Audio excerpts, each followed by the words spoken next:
Hello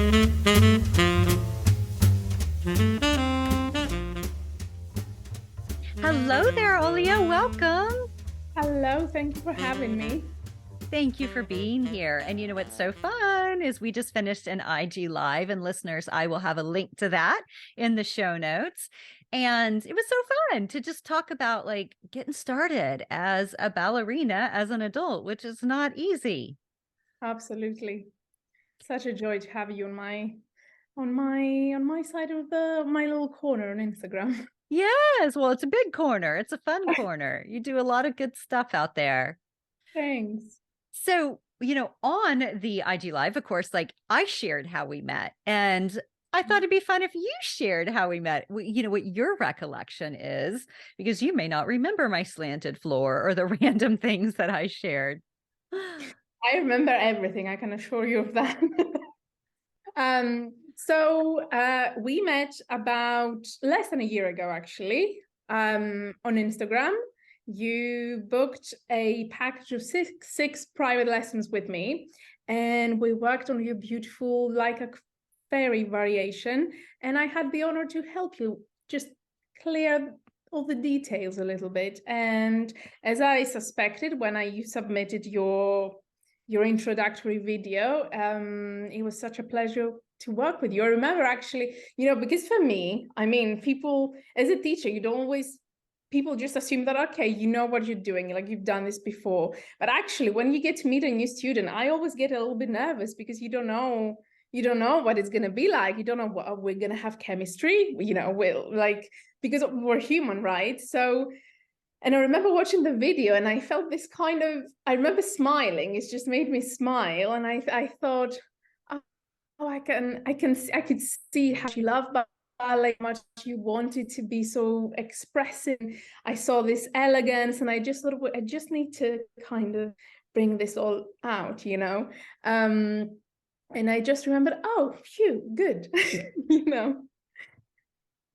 Yeah, well, and that's what I loved about your note back, right? Because I was feeling a little defeated after that private lesson with my teacher because he had choreographed it and done it all, fall of the year before. And then he went away for a couple of months to help with a production in Australia. So I was left on my own, kind of practicing. And I had the basics down, right? But it needed a lot of polishing. And so after seeing the video that he took of me, I was like, oh, mama's got a long way to go. But that meant so much, to hear like, oh, that's actually, there is a lilac fairy inside of me somewhere. So thank you. Thank you for seeing that. Thank you for acknowledging that, because it really is what a dancer needs to hear. Not like, okay, yeah, so we need to work on balance, pirouettes, blah, blah, blah. Right. It was coming at it from a place of like love and let's see what we can do here. So thank you for that. Thank you. So tell me about your adult ballet journey. And, it may have started as a child, so I shouldn't even say adult ballet journey, because I don't really know this. So I would love to hear and share with our Yeah. listeners. Yeah. So, I kind of like, I don't know, I feel like I kind of almost don't belong in the world of like studying ballet as an adult, but at the same time, kind of I do, you know. So I studied ballet when I was 5 years old, and I did it for several years, and then I stopped around middle school somewhere. And then I came back to dancing, which back then, early 2000s, when you were 16, you were old, right? So back then, the adult ballet community was not as big as it is now. And there was there still is to this day, but there was a lot of like, oh, you cannot become a professional dancer, so go into this beginner class. And I feel that I almost wasted like 3 or 4 years just trying to find the proper environment for me, because I came back to ballet with a vengeance. I loved it so much, and it was all I wanted to do. And when you have that reaction from the people you actually pay to teach you, you feel kind of embarrassed. If I'm honest, you feel embarrassed to say, do you have anything more advanced? Because you think, oh, they're gonna laugh at me, they're gonna say, oh, who do you think you are? Right. And I remember as a 16, 17-year-old, I used to be thrown in these classes with people like twice or even three times my age who had just taken like a couple of ballet lessons like a month ago. So in my head at the time was like, okay, all this work I did as a child doesn't matter. It's all like scratched out. And then, but I really tried. And then eventually a teacher in the studio was in, he said, oh, actually, I can see that you're not new to it, so I can put you in this class with was, I think, intermediate or something like that, but you're gonna have to be with like younger children, which at the time, I mean, I was 16 and those children were like 3 years younger than me, but in that age you feel like, oh, they're young. Right. Like they're 13, I'm 16, I'm like right. an old one. Right. So yeah, so that's why I say, I don't know, is it like that starting as an adult? It felt like it back then, but I don't know if it counts now. I don't know. Anyway, and then long story short, a few years down the line, I remember moving to a different town to study for university. And then the first thing I did as I moved was like, okay, where's the closest ballet studio? And I remember trying all of the ballet studios, like in a radius around my home, in a walking distance, basically, from where I lived.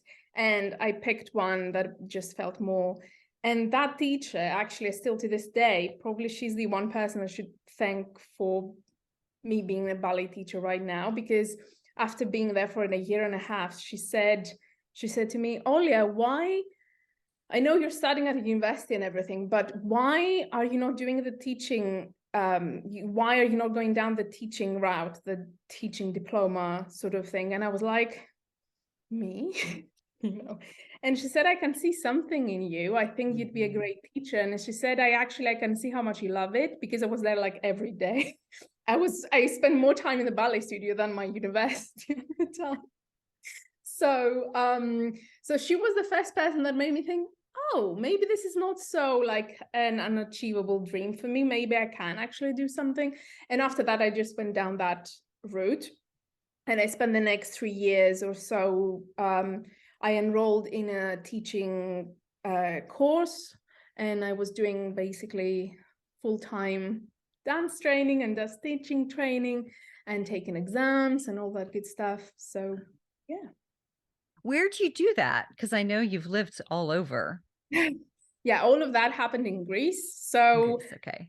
that teacher was in Corfu, which I know is a well-known place because many people like to go there for holidays. Yes. So Corfu also is a very artistic place. There are a lot of singers there and actors, and it's that kind of thing. So there are a lot more dance studios, like compared to the population, the ratio is very. So yeah, that happened there, and then I came to Athens, where I did all of my teaching diplomas. But I studied with the Imperial Society of Teachers of Dancing, which their headquarters are in London, in the UK. Okay. And then, after I did all of that and I taught for a couple of years, I went to the UK and I did a master's degree in dance. Yeah. Is that where you met your partner? It is, yes. It is, yes. Because listeners, during our training together, you were busy getting married one weekend. She was like, oh, yes. I've got a wedding this weekend. I'm like, what? So yeah, I remember that. It was sweet. Yeah, it was a very low-key wedding. So I was still working the day before. No. My gosh. So yeah.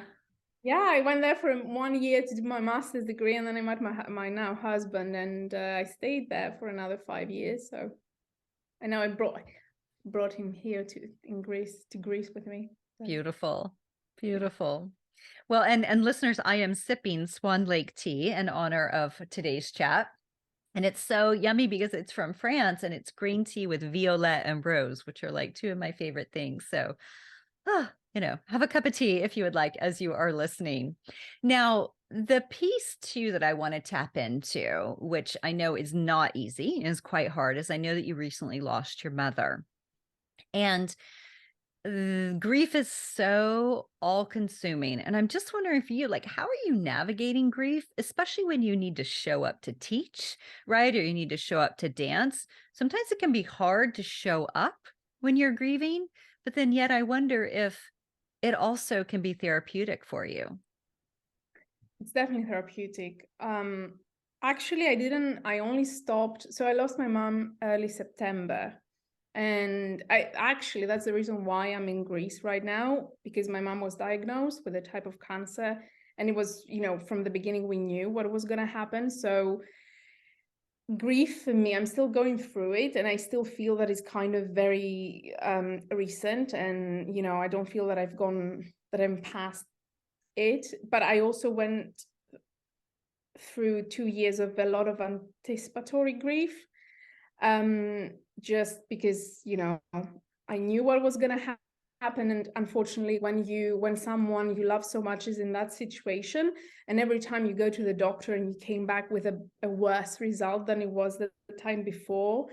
Like now, I went the other day in for like just a checkup, the blood test, like very nothing.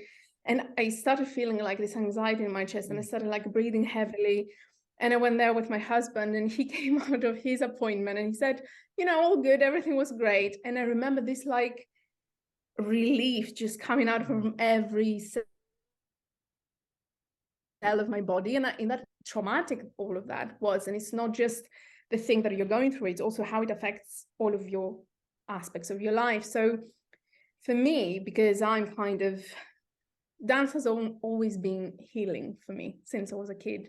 So, and I do feel like a duty to my community and to my students. I don't feel, and I know a lot of people say, oh, you should take time for yourself. And that's, of course, you should do that if you feel like it. But for me, taking care of other people, whether that's, just showing my love or whether that's teaching, it's actually very, not just rewarding, but it's actually really healing for me. I feel more like myself. So I only stopped teaching for 2 weeks when my mom passed. And some of my students actually said, are you sure you don't have to?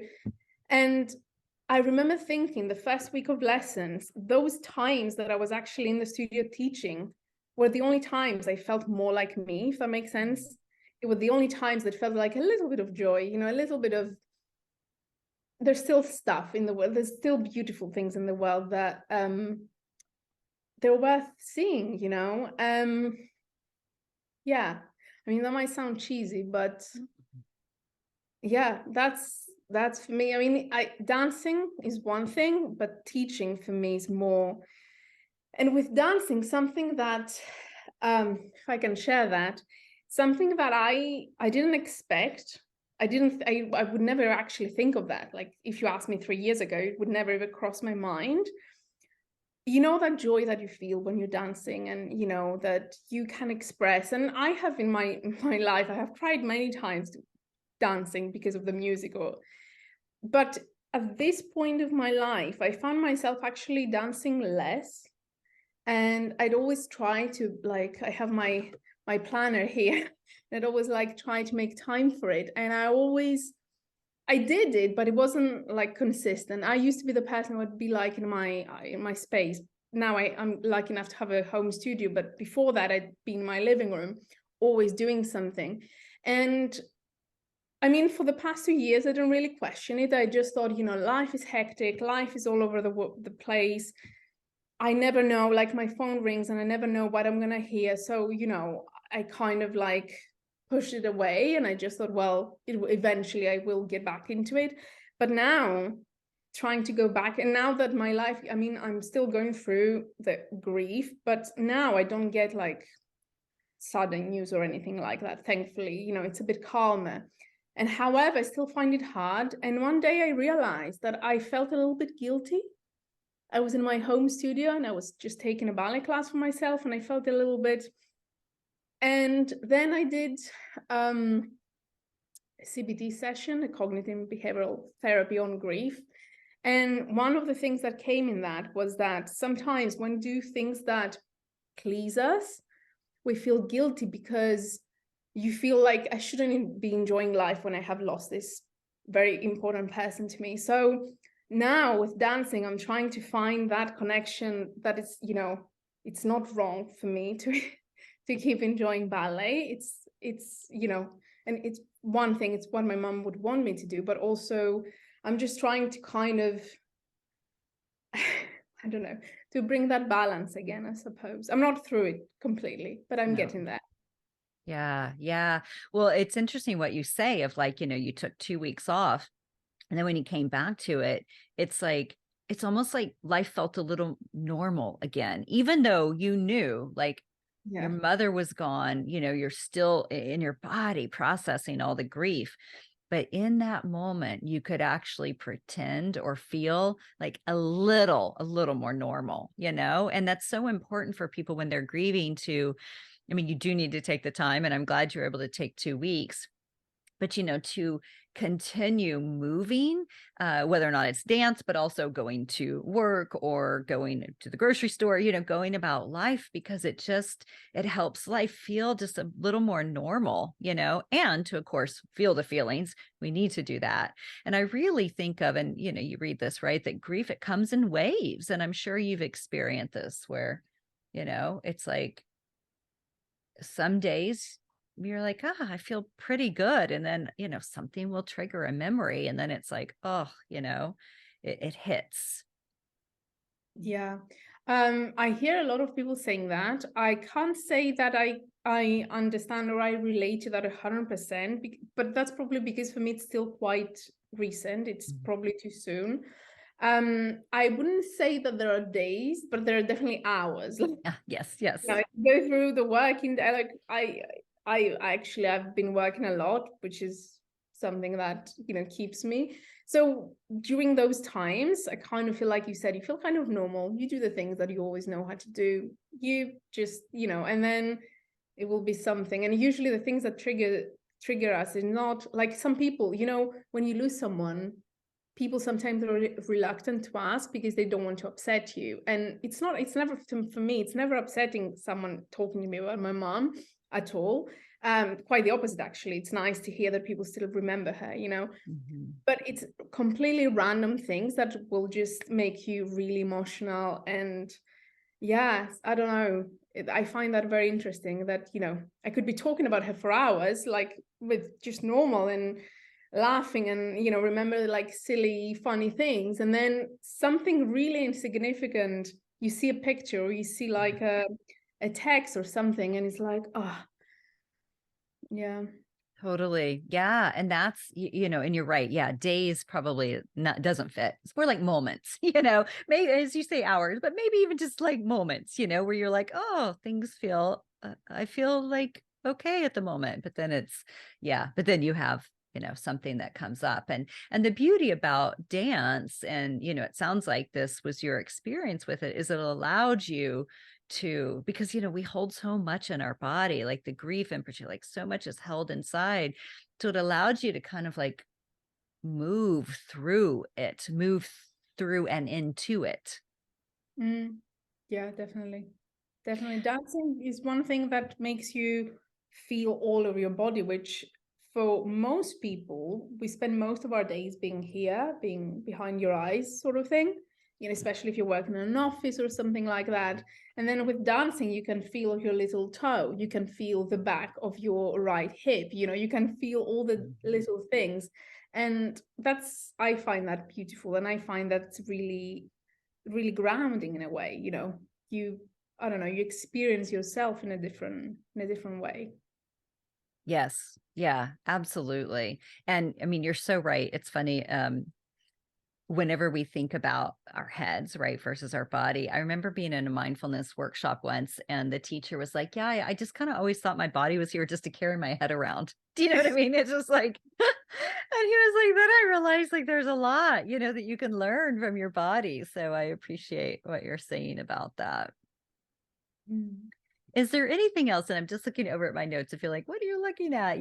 But I wanted to see, is there anything else, like with regard to the grieving process, that would be helpful to touch on, or that you think that, you'd like listeners to know about the experience for you?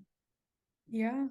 For me, something that has helped me not just now, but during the time that my mom was ill, is something actually that I learned from her. So going through this actually was my biggest fear, like losing my mom to cancer, because she lost her mom to cancer too, different type. So since I was very, very young, I distinctly remember just that thought kind of paralyzing me, and I unfortunately I had to actually live it.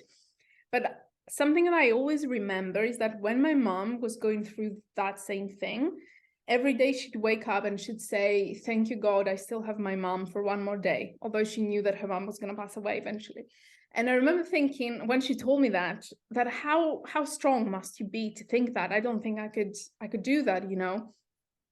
And when that happened to me, I'm not as strong as my mom was.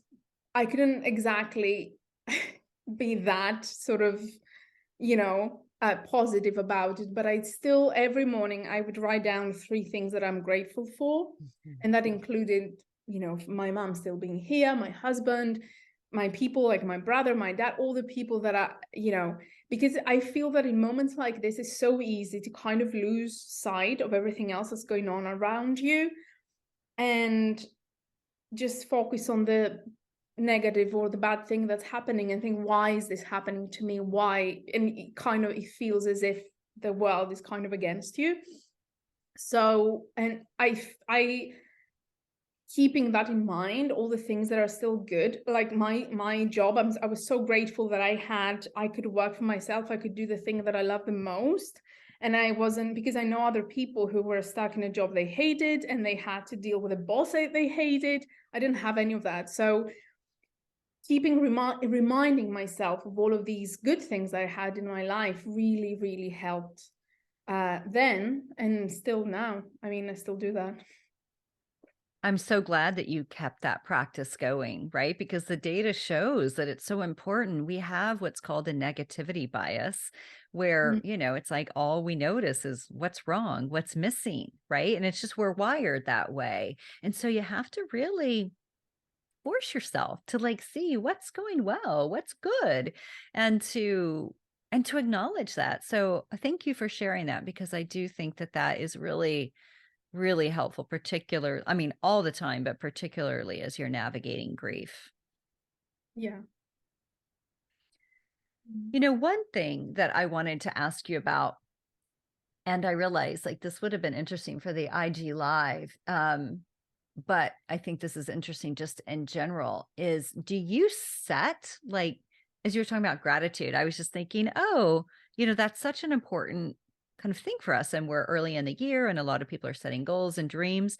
Do you set ballet goals at all for yourself? Like, I'll tell you one thing that has been on mine and continues to be on mine is, you know, great confidence with pirouettes in the center. Sometimes I nail them, often I don't, but then pirouettes at the bar, right? So that's something too, which, you know, seems like you've got the bar support. That should be easy. I flail.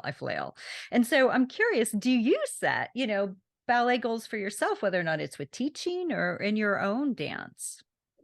That's a great question, actually. You're talking to the right person. I am a goal setter when like I could set goals for everything that's going on, for every aspect of my life. I love, like, I have my planners and, you know, I like to set the SMART goals, when you break them down, and I teach that. I teach my students to do that because as a ballet student many years ago, nobody taught me that, but because I was that kind of person that I always liked that sort of thing, like planning and organization, I kind of did that for myself. And I saw that actually ballet is no different than anything else. It's still measurable. You can say, okay, at the moment, I cannot do any pirouettes, but I want to do a double. But hang on a second, before I do that, what do I need to do? Do I need to reverse engineer? Before the double, I need to do a single. And before the single, I need to be able to balance. And to balance, I need to have strong arms, strong core, you know, all these things. And because I found that so transformational, I actually teach that now. So, however, something that the last 2 years taught me is that you're not always in a position to plan everything. And very often things just fall off your plan because the universe is not going to ask you. So a very important lesson I took is that it's great. I still believe in goal setting, but I also believe in being adaptive enough to take that goal and readjust it if you have to. And also be okay with the fact that sometimes life happens and that goal might not be met at all right now. That's okay. You can still work towards it. So to answer your question, I haven't set a technical goal for myself in a while, But this year, I do have some ballet goals for myself, both for my teaching, but for my dancing too. One of them, actually, I can share it, is to bring ballet back in my life as a dancer as it once was, or if not as much, at least as close as I can get. So it's not so much like a technical goal, it's more of that's the first step, and then we'll see from there. See where it goes. Yeah. Yeah. Well, is there anything else, before I ask you my final question, that you'd like to share with listeners? And I know that you're launching a program this week, which is super exciting and just happens to be synchronistic, is that the word? With us talking today. So tell us a little bit about like what you've got going on online, and because I know you offer a lot of really lovely things. Yes. So actually, speaking of goals, that ties up in that very, very, very well. I this Thursday, I am launching the Ballet Foundations Masterclass, which is going to be a masterclass, a live masterclass. I'm going to be teaching on the 26th of February. But it's so much more than that. I have created a whole course, not just with the foundational technique that any beginner student needs to either get back into ballet or even to start for the very first time. But I have also included all the extra things that you need in order to get you going. And some of that is that, when you take a ballet class, like a really hard one or a seminar, and then the next day you feel like you cannot move at all. So that's very normal to happen if you do something more extreme than what you normally do. It's not a bad thing, but it's nice to feel the release from that. So I have included a class that comes the next day, targeted and designed to release the muscles and stretch you out and just make you feel more, back to normal again. And I have also quite a few different printable surprises in there that can support the ballet journey, including a 100-page long journal, which goes very well with the question of other goals, which is exactly for that, because I am a huge believer that a lot of the answers you have within you, even in ballet, a lot of your strengths and your weaknesses, you're the best person to ask, what can I work on next? And I have created this beautiful journal to help you exactly unpack that and see what's the next step. And that's coming out on Thursday. It's going to be only $37, so it's very accessible. And I'm really excited. Yeah, and listeners will have a link. Again, I'm so excited. I had no idea this was happening, so it's like perfect for sharing. And there's so many people that reach out to me and are like, I want to start. Like, how do I begin? So this is really, really great. Thank you. So, Olia, my last question for you is a question I like to ask all my guests, which is the name of the podcast, obviously, Tranquility du Jour. And how do you find tranquility in your everyday, especially teaching, dancing, being a partner, dealing with loss and grief? There's a lot, right? So how do you try to sprinkle in tranquility? So my newfound love is CBT, cognitive behavioral therapy.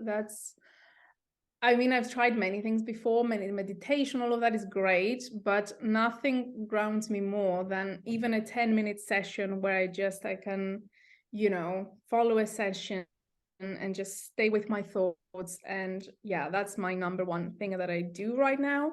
Also, I also, like you, I enjoy tea very much. I don't have a cup with me right now though. So my evening tea is a ritual, definitely. I love to pour a hot cup of tea and just do that, to be honest. Just smell it. And many writers have written how healing tea can be, and how kind of like in England they say that no matter how bad your day is, a cup of tea can always make it better. And I completely agree with that. I know that sounds very kind of on the surface, but these are the two things I actually do right now. If Those are great. Yeah. Yeah. And CBT, I work with clients and along that. So I love that you're finding it helpful. It is a beautiful There's so many wonderful tools and techniques. And I'm curious, is there one in particular that you found to be most helpful for you right now that you could share with our listeners? So I still consider myself a noob when it comes to CBD. I'm not very experienced at all. Um, the one thing I actually found so transformational that sounds so simple is the fact that whatever you're feeling, it's okay. You can just feel that. Are you anxious? Okay, let's just sit with that. So because very often you say you're anxious about something, you say, oh, it'll be okay, it'll be fine in the end. Actually, I find it much more calming to just think, let's say it's not okay. Let's say it's not okay at the end. Okay, what am I going to do next? What's going to be my next step? That, I don't know. So far, that's the most transformational tool.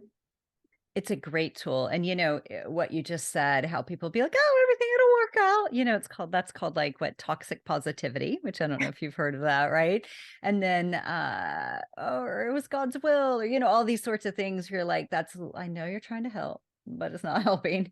But the second piece, too, which I think is so important that you just shared is the technique is sometimes called playing the tape till the end. Okay, so this thing that you're anxious about does happen. Then what? Right? Then you're like, then what? Then what? And you just continue to look at like, okay, is it going to end up like completely like ruining your life? I mean, maybe, but what's the likelihood of that? Right. And oftentimes it's like, no, it'll just be an inconvenience or, whatever it might be, whatever it is that we're anxious about. But yeah, I love that technique. Play the tape till the end, and just it's that tape in your head that's like, when we're catastrophizing about things. So yeah, I'm so glad you find that helpful. CBT is really, it's simple, but it's not easy. So I'm glad that you're finding it helpful.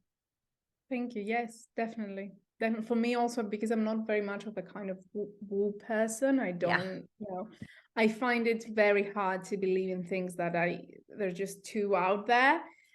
So CBT, the fact that it's so tangible and it's so kind of like you take your moment that you're in right now and work on that. To me, that has proved so far to be the most effective way to deal with everything. Beautiful. I'm so glad. Yeah. And to feel the freaking feelings. We don't have to get rid of them, right? Like feel them. And do you know that, I mean, the data says, which I find this really interesting, how you even measure this, but that most emotions only last about 90 seconds. I read Fascinating, huh? It is, Yeah. yeah, I've read that. I don't know how that. I mean, I was trying to think of myself, like when I'm crying for hours and hours, how. Right. Right. That goes beyond. Yeah. Yeah, it's interesting though, because things can feel so permanent, and some things like loss is permanent, right? But the emotion that we feel around it is not permanent. It will begin to shift in some capacity. It's going to morph, and so it's like, okay, knowing that can be really helpful in our journey through life. Yeah, definitely. Well, thank you, Miss Olia, so much for being here with us today. It's such a treat, and it's fun to spend so much time with you via the IG Live, which again, listeners, I'll link to. And I'm here today. So thank you for showing up and being with us and the beautiful work you put out into the world. Thank you so much for having me. Always a pleasure.